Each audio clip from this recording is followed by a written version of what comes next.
vous reconnaissez avec certains de vos partenaires qu'il y a un problème de cadre, un manque de cadre carrément de concertation. Manque de concertation, cadre de concertation à quel niveau? Si vous parlez au niveau des leaders, moi je n'ai pas encore entendu le leader de notre coalition, Moustapha Niasse, ou le leader de la coalition de Benno ak Tanor, l'autre Ousmane Tanor Dieng, oui, dire qu'il ne se concerte pas avec le président. Donc laissez-moi un peu terminer. Le seul leader qui s'est plaint de ne plus se concerter avec le président, c'est Idriss Seck. Sinon, aucun autre leader ne met cela en cause. D'accord.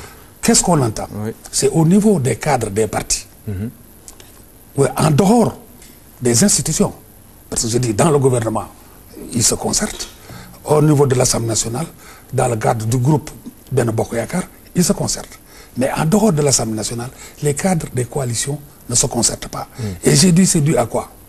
Ce n'est pas dû au président de la coalition. C'est dû au fait que les coalitions des partis ne fonctionnent pas correctement.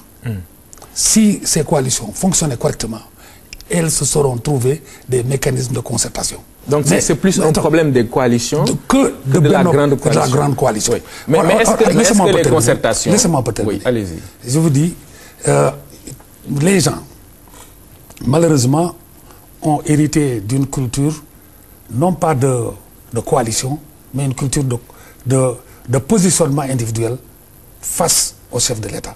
C'est cette culture qui a fait que les gens, au lieu de faire marcher les coalitions dans lesquelles ils se trouvent, chacun cherche à se positionner par rapport au chef de l'État.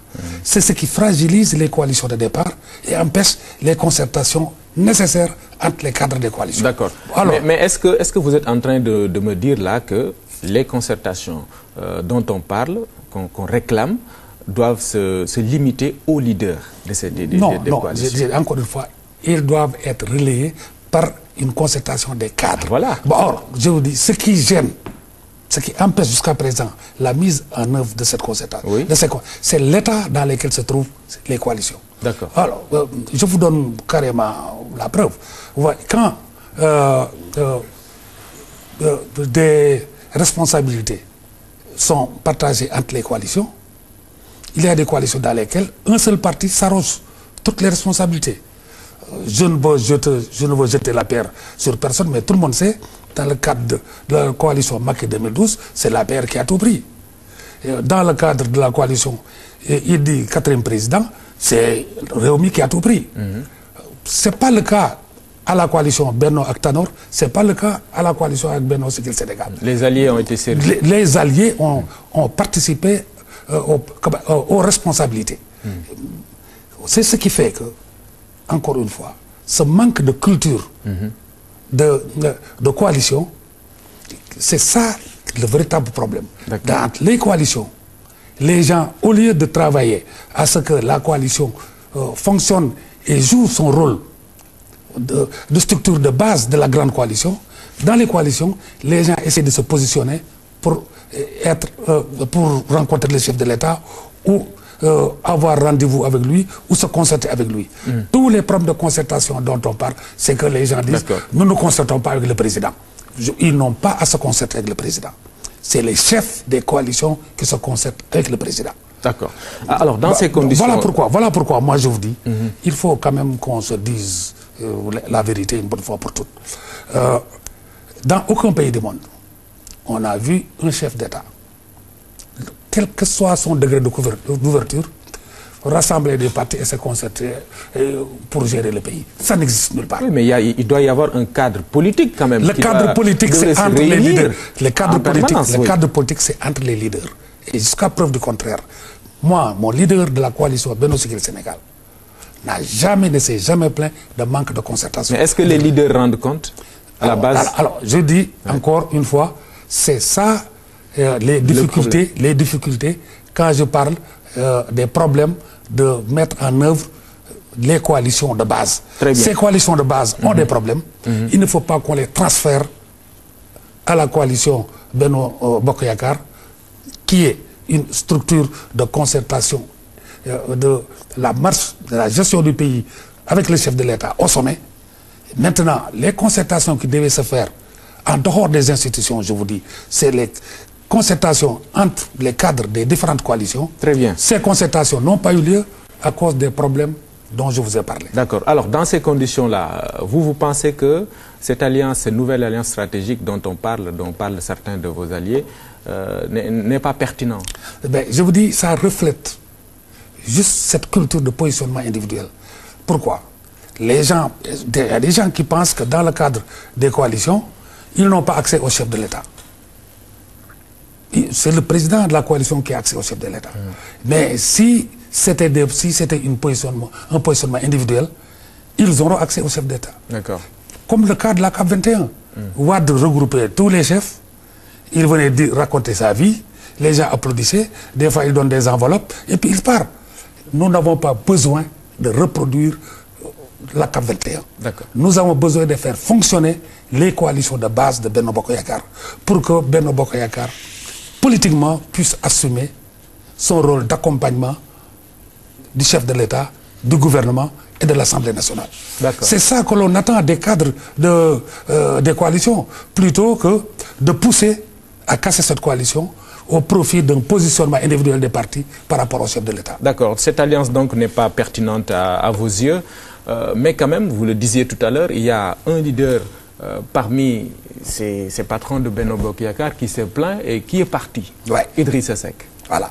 Alors, Idrissa Seck est parti à la suite d'un différend réel entre lui et les ministres de la coalition IDI 2004. Pas ministre de Réumi, il ne faut pas que les gens se trompent. Les députés qui sont de la coalition IDI 2004, qui sont à l'Assemblée nationale, ne sont pas des députés de Réumi. Même si ils sont tous issus de Réumi, institutionnellement, ils représentent la coalition IDI 2004. Vous voulez dire quoi? C'est Réumi qui a quitté la coalition? Laissez-moi un peu terminer là. Et là, sur ce domaine, je voudrais attirer l'attention sur, disons, le discours de certains députés de la coalition Benno Bokk Yakaar, et qui disent que, oui, puisque Réumi s'est retiré, les députés là doivent quitter l'Assemblée nationale. Ils se trompent lourdement. Parce que ces députés sont des députés élus sur la base de la liste de Benno Bokk Yakaar, proposés par IDI 4e président, 2012. Cette coalition n'a pas quitté. Qu'est-ce qui a quitté? C'est un membre de la coalition, aussi imminent qu'il soit dans cette coalition, c'est un membre de la coalition qui a quitté. La raison pour laquelle on a entendu d'autres composantes de la coalition IDI 4e président qui se sont plaints, qui sont révoltés de l'attitude... Oui, mais c'est quand même des responsables du parti Réumi. Attends, je dis... À l'Assemblée nationale... Les deux ministres dont vous parlez, les deux ministres dont je parle sont des membres responsables de Réumi. De Réumi. Mais institutionnellement, c'est des membres qui représentent la coalition IDI 4e président. Les députés là, ce ne sont pas des députés de Réumi, c'est des députés de la coalition Benno Bokk Yakaar. Même s'ils sont responsables du parti Réumi. Voilà pourquoi les gens n'ont pas de culture de coalition. Ils ont toujours derrière eux l'ancienne traditionnelle culture de positionnement partisan et individuel. Ils n'ont pas encore la culture de coalition. C'est ce qui fait les difficultés. Mais une chose est certaine. Personne à l'Assemblée nationale ne peut exclure les députés de Réumi sous prétexte, je dis de Réumi, de la coalition. Parce que c'est l'habitude de le dire. C'est parce que c'est des députés de Benno Bokk Yakaar.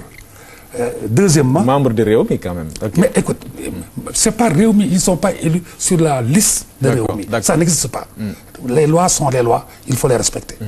Et le fait que Idrissa Seck ait dit, ou bien qu'on ait fait dire à Idrissa Seck qu'il a claqué la porte de Benno Bokk Yakaar, c'est un lapsus.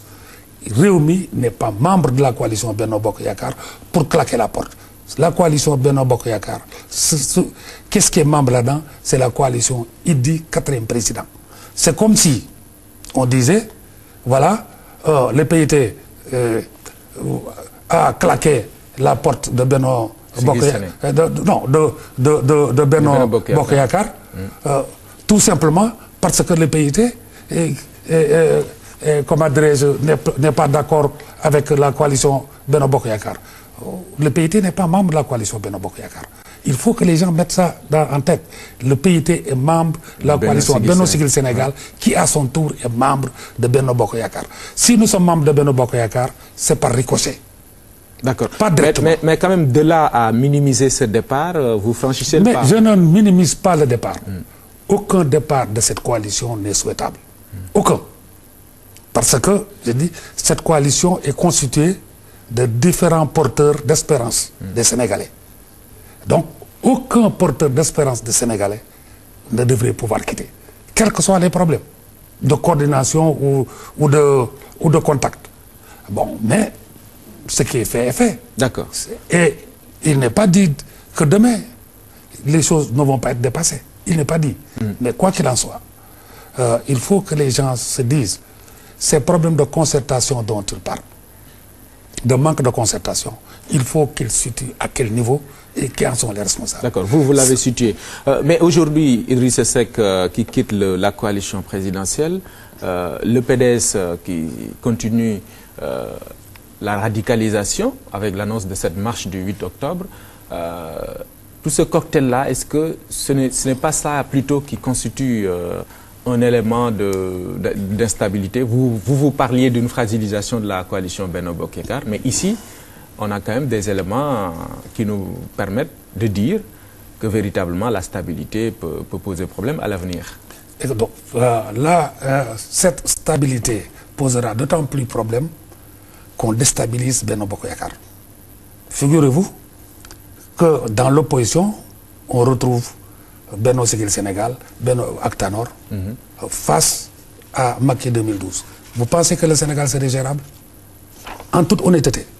Donc, mieux vaut faire en sorte de consolider cette coalition. C'est une raison suffisante et supplémentaire, de la consolider. Mieux. Moi, quand les gens sont émus des gesticulations du PDS, le PDS avait la CAP 21, une coalition de plus de 40 partis. Maintenant, il a une coalition de 4 partis et les gens se mettent à part. Qu'est-ce que c'est? Une mini CAP 21. Vous sous-estimez la force de frappe du PDS. J'ai dit, la force de frappe, c'est une chose, mais la force de mobilisation, c'est autre chose. Vous minimisez carrément. Le PDS peut frapper parce qu'il a des moyens matériels, financiers, et il a des hommes de main qui peuvent faire des coups. Ça, c'est clair. Mais le PDS ne peut pas entraîner du monde pour déstabiliser le pays. Mais il peut faire des coups. Et c'est ça moi, j'ai confiance à la nouvelle direction générale de la police. C'est très bien que c'est des gens très avertis et très au fait des choses. Ils ne laisseront personne porter des coups à la stabilité du pays. Clair. Mais une chose est certaine, politiquement, comment nous devons gérer cette situation? C'est en soudant la coalition Benno Bokk Yakaar. Comment la souder? C'est faire en sorte que les coalitions qui la composent jouent véritablement leur rôle, plutôt que d'essayer de se positionner individuellement par rapport au président de la République, qui n'a aucun sens. Et si le président de la République tombe là-dedans, il va reproduire le cas de la CAP 21 avec Abdoulaye Wade, qui n'a servi à rien à Wade. Au contraire, ça a contribué à décrédibiliser la politique que Wade menait. Oui, mais cette radicalisation-là dont on parle du parti d'opposition PDS aujourd'hui pose quand même le problème, et là je vous emprunte l'expression, de la demande démocratique. Est-ce que vous pensez qu'il y a des réponses à cette demande-là dont le Sénégal a besoin? Parce qu'eux, ils parlent de recul carrément des libertés. Soyons sérieux. Quand ils parlent de recul de liberté, ils parlent du contentieux judiciaire que certains d'entre eux ont avec le pouvoir. C'est clair. L'emprisonnement de leurs camarades. C'est tout, c'est ça. Or, encore une fois, ça n'a rien à voir avec la démocratie. C'est un problème judiciaire qui est en train d'être traité judiciairement. Il ne faut pas tomber dans leur jeu de vouloir politiser un dossier judiciaire. Oui, mais il y a quand même le leader de leur jeunesse qui est emprisonné. Mais écoutez, le leader de ça n'a rien à voir avec les...